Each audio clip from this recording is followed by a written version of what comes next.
नमस्कार दोस्तों, बहुत बहुत स्वागत है एक बार फिर से आपका आपके ही अपने YouTube चैनल पर। बड़ी खबरें लेकर आए हैं जहां पर जानेंगे यूएपी, एपीएमएलए और सीएए को लेकर दोस्तों बिग ब्रेकिंग न्यूज।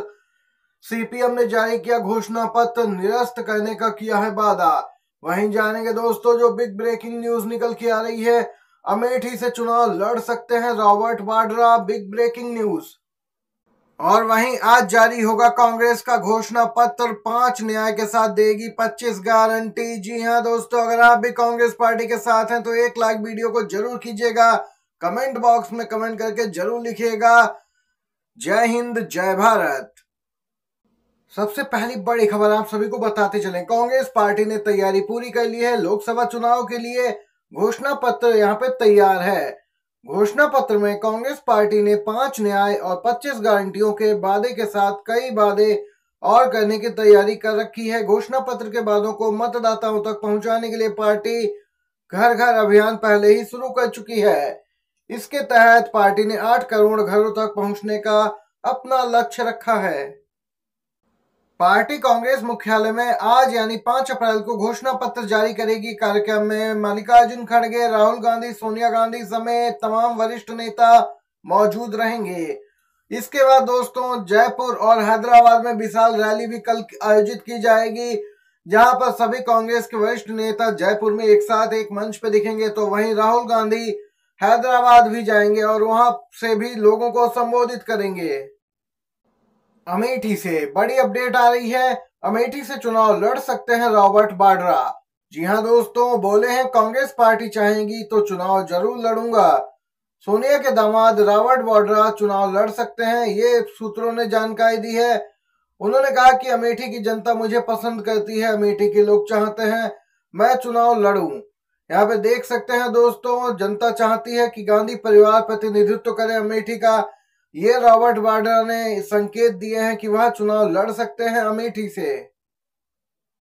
आजकल बीजेपी नेता प्रत्याशी वोट मांगने जा रहे हैं तो जनता के विरोध का खासा सामना करना पड़ रहा है। इसी क्रम में आए दिन नई खबरें आ रही हैं और जो ताजा लेटेस्ट अपडेट आई है वह जानते हैं। कैबिनेट मंत्री आर.के. सिंह वोट मांगने बिहार के आरा में पहुंचे। जब ये जनता के बीच पहुंचे तो लोगों ने इनसे 10 साल का हिसाब मांग लिया। इसके बाद क्या, आर.के. सिंह फाइलों के पन्ने पलटने लगे, लेकिन जब काम हुआ ही नहीं तो कागजों में भी कहां से निकलेगा। फिर क्या, उन्हें उल्टे पांव भागना पड़ा। देख सकते हैं सांसद आर.के. सिंह का जबरदस्त विरोध हुआ है। बीजेपी के नेता इसी प्रकार भगाए जा रहे हैं, कहीं कहीं तो इनकी जम के पिटाई भी की जा रही है। इसी के साथ एक और लेटेस्ट न्यूज आ रही है, लोकसभा चुनाव को लेकर सभी पार्टियां अपना अपना घोषणा पत्र जारी कर रही हैं। सीपीएम ने अपना घोषणा पत्र जारी किया और जो वादे किए बहुत ही चौंकाने वाले हैं। यूएपी, पीएमएलए और सीएए को निरस्त करने का वादा किया।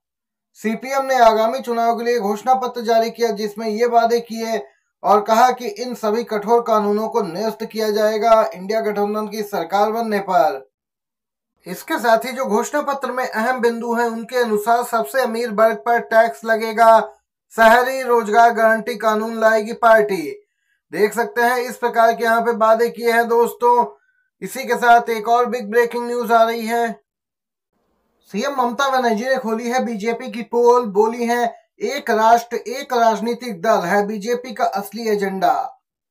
जिस प्रकार चीन में होता है उसी प्रकार यहाँ भारत में भी बीजेपी करना चाहती है। पश्चिम बंगाल की मुख्यमंत्री टीएमसी प्रमुख ने आरोप लगाया कि बीजेपी एक देश एक चुनाव के नाम पर एक देश एक राजनीतिक दल की अवधारणा को यहाँ पे रूप देने का प्रयास कर रही है। यह बीजेपी का एकमात्र मकसद और नीति है। दरअसल उन्होंने यह बात कूच बिहार जिले में पीएम मोदी की रैली से पहले एक जनसभा में कही। सीएम ममता बनर्जी ने प्रधानमंत्री मोदी का नाम लिए बगैर कहा कि आप देखेंगे कि एक व्यक्ति आपके बीच में आएगा, आंसू बहाएगा, लेकिन आपके उस पर विश्वास नहीं करना है, उसके झूठे आंसुओं पर नहीं जाना है। बताते जाएं, इसके साथ ही सीएम ममता बनर्जी ने कहा कि बीजेपी सीबीआई, ईडी जैसी एजेंसियों को तैनात करने की कोशिश कर रही और आगामी लोकसभा चुनाव से पहले पश्चिम बंगाल को निशाना बना रही। सीएम ने कहा इसके अलावा बीजेपी हमें केंद्रीय जांच एजेंसियों के जरिए डराने की कोशिश कर रही है, लेकिन हम किसी भी दबाव में जांच एजेंसियों के सामने नहीं झुकेंगे। राहुल गांधी ने साधा बीजेपी पर जोरदार निशाना, बोले बीजेपी मतलब बेरोजगारी पक्की। राहुल बोले भारत इस समय निर्णायक मोड़ पर खड़ा है, देश बनाने और बिगाड़ने वालों के बीच आपको फर्क करना होगा। राहुल गांधी ने कहा कांग्रेस और इंडिया गठबंधन का मतलब बिल्कुल स्पष्ट है, युवाओं को पहली नौकरी पक्की, किसानों को एमएसपी की गारंटी, हर गरीब महिला लखपति, श्रमिकों को न्यूनतम 400 रुपए प्रतिदिन, जातिगत गिनती और आर्थिक सर्वे और स्वच्छ संविधान और नागरिक के अधिकार। जबकि दोस्तों यहाँ पे बीजेपी पर जोरदार तरीके से राहुल हमलावर हुए, बोले कि बीजेपी का मतलब है बेरोजगारी पक्की, वंचितों के साथ भेदभाव, तानाशाही और सिर्फ दिखावे का लोकतंत्र। बीजेपी सरकार में किसानों पर बोझ बढ़ा है, असुरक्षित और अधिकार विहीन महिलाएं, मजबूर और बेबस मजदूर, और यहाँ पे लोगों का शोषण हो रहा है। ये राहुल गांधी ने बीजेपी को लेकर भी असलियत बताई। राहुल ने कहा आपका भविष्य आपके हाथों में है, सोचिए समझिए और सही फैसला कीजिए। मोदी झूठों के सरदार, उनकी गारंटी पर भरोसा बिल्कुल नहीं करना है। 2 करोड़ नौकरी और एमएसपी जैसे वादों को लेकर कांग्रेस के राष्ट्रीय अध्यक्ष खड़गे का पीएम मोदी पर जोरदार हमला।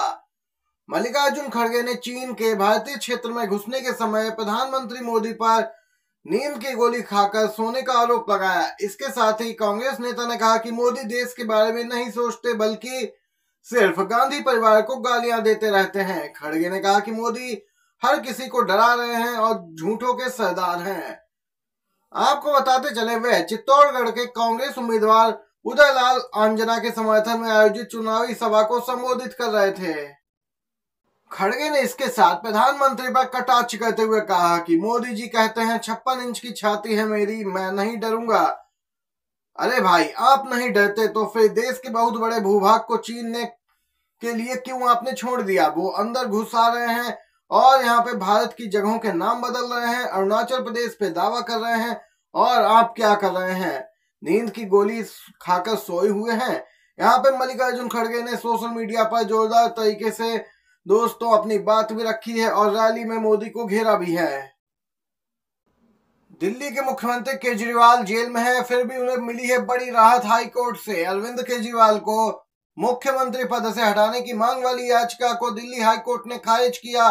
कोर्ट ने स्पष्ट किया कि अगर मुख्यमंत्री की गिरफ्तारी से किसी भी तरह की संवैधानिक संकट की स्थिति होती है तो राष्ट्रपति या एलजी फैसला लेंगे, कोर्ट इसमें कोई दखल नहीं देगा। ये दोस्तों बिग ब्रेकिंग न्यूज थी। आज की सभी मुख्य समाचार आप तक पहुंचाए।